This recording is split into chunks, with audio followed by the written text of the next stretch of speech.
I'm Amanda. And I'm Peyton. And this is Keeping It Real-ish.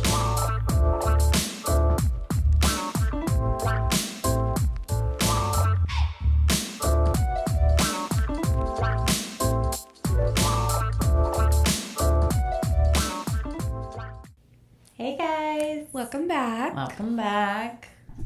Hope everyone's doing well. Surviving this heat. Yeah. Well, Pay, how you been? Good. Yeah. Nothing's going on. Nothing. It's summer. Yeah. Mm-hmm. Summer, nothing is happening. Mm-hmm. This week was pretty... I mean, for summer, it was pretty busy for me, Yeah. I feel. But yeah, nothing too exciting going on. Trying to stay inside. Mm-hmm. Yeah. It's very hot. Very humid. Very hot and humid. Yeah. We've had, rain every day for, We have had a lot of rain. 30 minutes to an hour Mm-hmm. in, a couple, increments. Oh my God. Did you do that intentionally? No. Twins. Look at us. Ooh, I love your nails. Thanks. I just got them done and then I'm about to get them redone.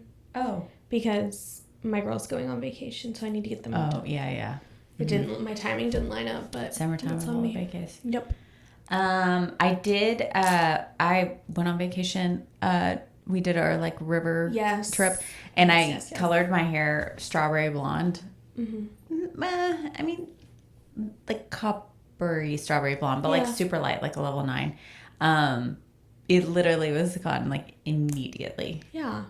but It was cute for the moment. Mm-hmm. It came and went. Yes. That's okay. That's okay. We try. All right. Well, what do you have this week for I'm Obsessed? Okay, so for I'm Obsessed, let me shake it. I love this shimmer body oil. It's from Anastasia Beverly Hills. It is just basically, you can kind of use it however. You can mix it in with a lotion. You can just put it on by itself. It smells really good and it basically just gives you a shimmery glow. So I always like it in the summertime, specifically when I have a tan, not at the current moment. But I just think it makes your skin look really healthy, glowy, shimmery, shiny. How much do you use usually? I mean, it depends on what body part I'm trying to use it on. Normally I'll just use it on my chest and my arms. But a couple little sprays and then it emulsifies. I honestly love more so mixing it in with lotion. That's how I always use it. Because it just emulsifies better in there. And especially sometimes if I feel like I only use it by itself, it can feel a little oily, too oily for me. You know, it would be super cute, if you were doing something going to a pool party or something where you had a slick back to spray it on your hair. That'd be cute. That would be really cute. That's super cute. Yeah. But no, I just love this specifically in the summertime. I just think it makes everybody look healthy, glowy. Yeah, we love it. You're already gonna sweat, so just look might as well like you did it intentionally. Exactly. Yeah. So yeah, I love this one. There's also one from Tom Ford I really like, and I find them to be pretty similar. I think I used one time from Patrick Ta. Okay. I think Patrick he had has one. Yeah. But I just love I don't them. remember though. But I like this one. I have that one too. Yeah, I've used it a lot. It doesn't have a fragrance, does it? It doesn't smell like anything in specific that I can think of, no. But love her. Yay. Yes. I'm obsessed. Okay, so for this week, I wanted to talk about gray blending. Perfect. It's something that I love to do, and it's one of those things that I feel like it can mean so many things. So I wanted to kind of discuss and get your thoughts, as far as from client perspective, but then also from stylist perspective, and how to have the most success with it when you choose to go that route.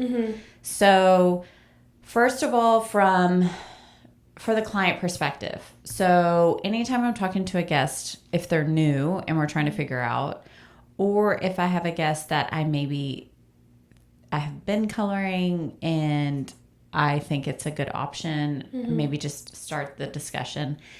I always like to start with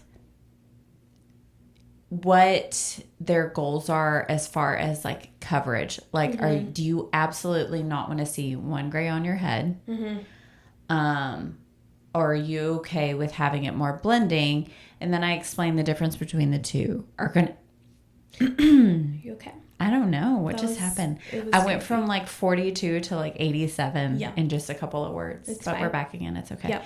So I always like to explain, like, if you do full coverage, just know, like, absolutely, 100% you can walk out of here today and you will see not a gray on your head. Right.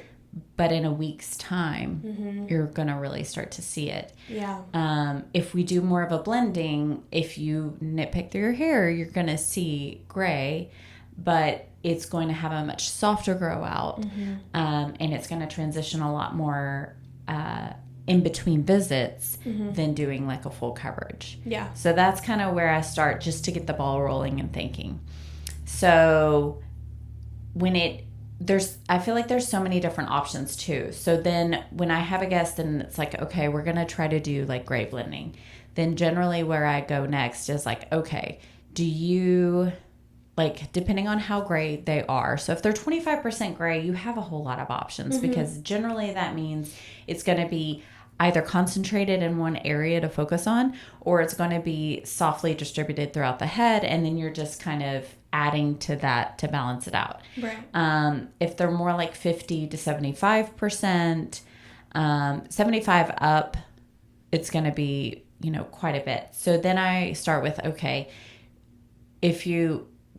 what level do you want, what volume do you want to take your gray to? So if 10 is max volume, like no coverage, do you want to take it to like a 7, a 5, a 3? Obviously, anything lower than that, you're going to do like full coverage. I was thinking about it today, and I actually thought like a good analogy would be, as from the stylist perspective of like how much you need to do, of like if you're driving in the rain, when you have your windshield wipers on and it swipes across, it's like, okay, it's completely clear. I can fully see what's going on. Right. It's like how much rain on the windshield, as far as like what you can't see, like see through in your vision, is like how much work you need to do to cover what you have. Does that analogy make sense? No, that makes sense. Yeah. So anyway, I kind of, okay, like how much are you wanting it? Like what are the key areas that really bother you? And then go from there. So if you're going the route of gray blending, first of all, when I'm saying gray blending, I'm not talking about transformation where people go from doing full coverage, gray coverage, permanent hair color to like that one day 12-hour work. Yeah. You get out of coloring your hair. Like you don't want to color it anymore. Right. That's not what I'm talking about. I'm talking about my ladies that are going to be in the salon, and let's say they are coming in like every 3 to 4 weeks because they have this regrowth that they have to get touched up, and they're wanting to extend that out, but they still want to color their hair. Yeah. So it's giving you just more of like a transition time.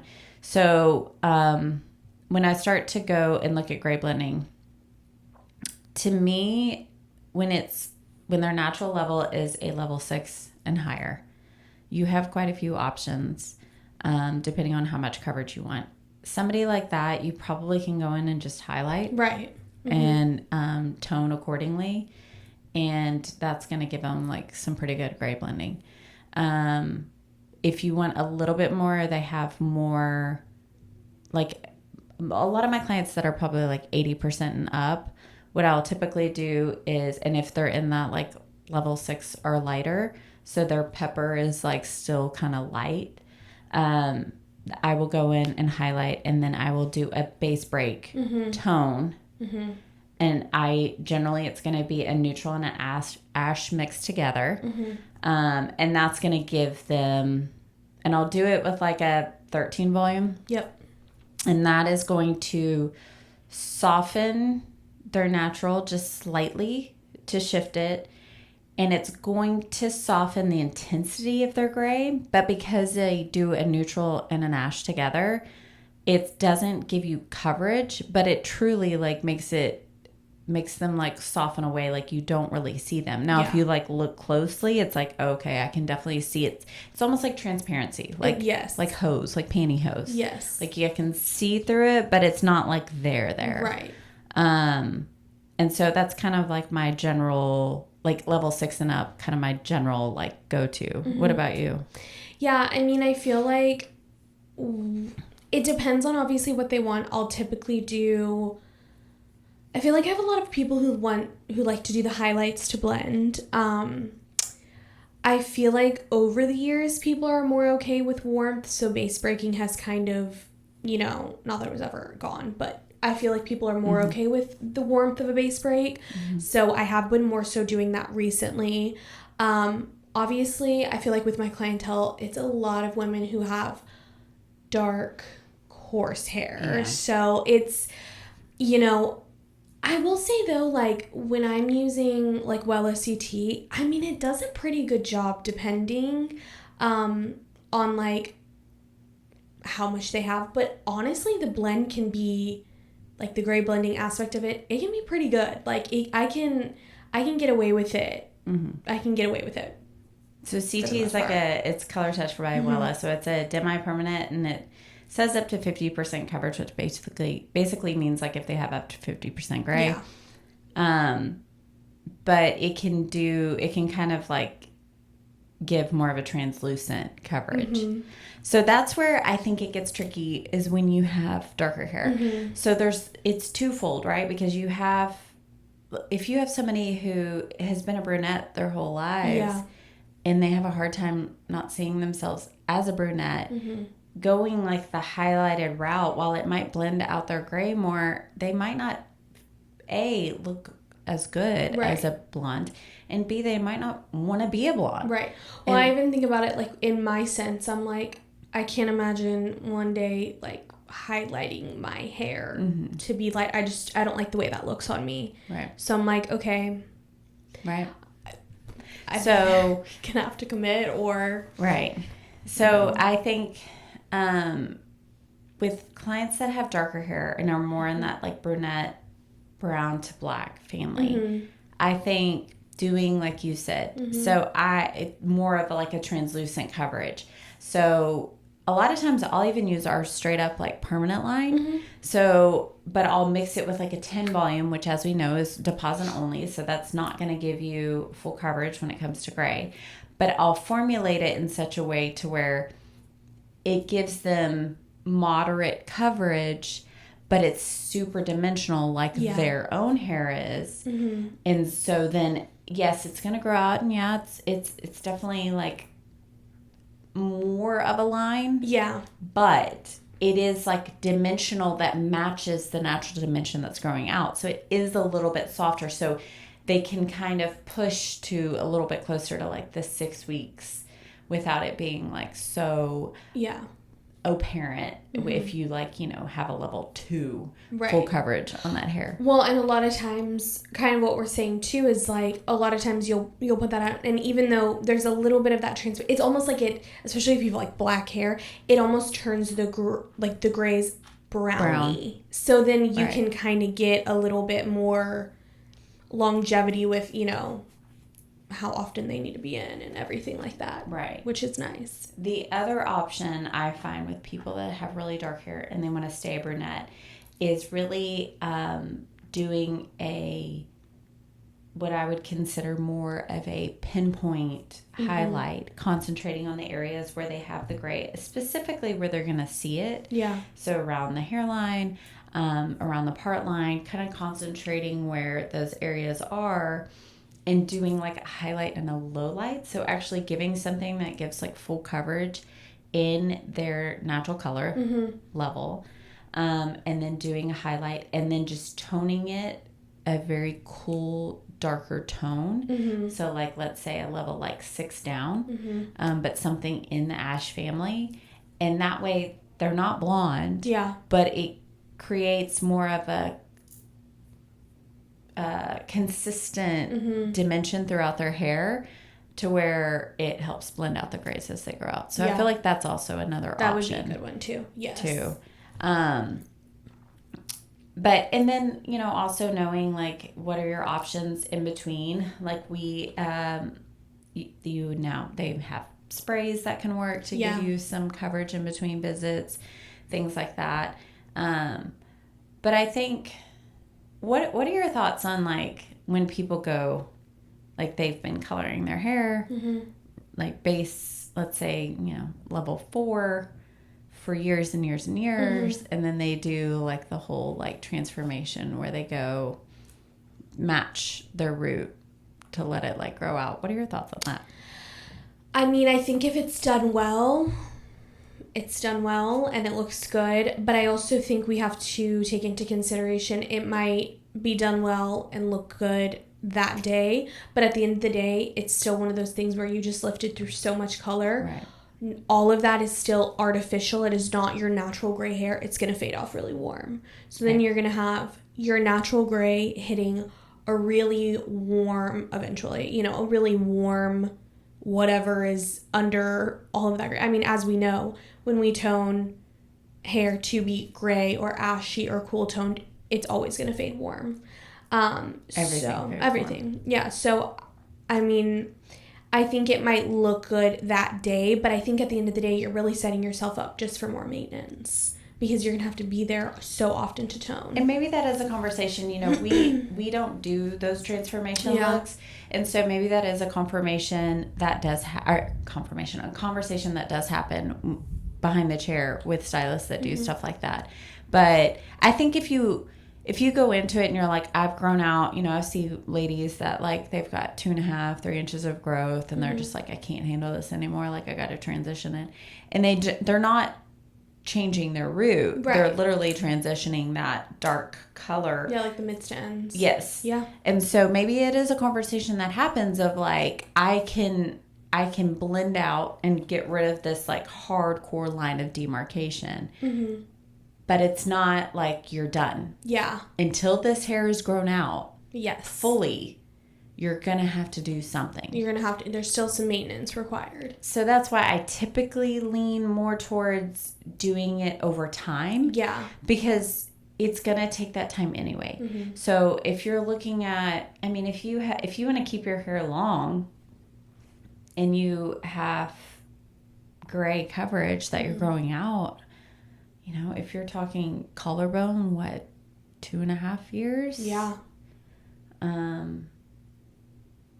Depending on how fast your hair grows. Right. So to me, I'm more of a, let's make a plan from today to then.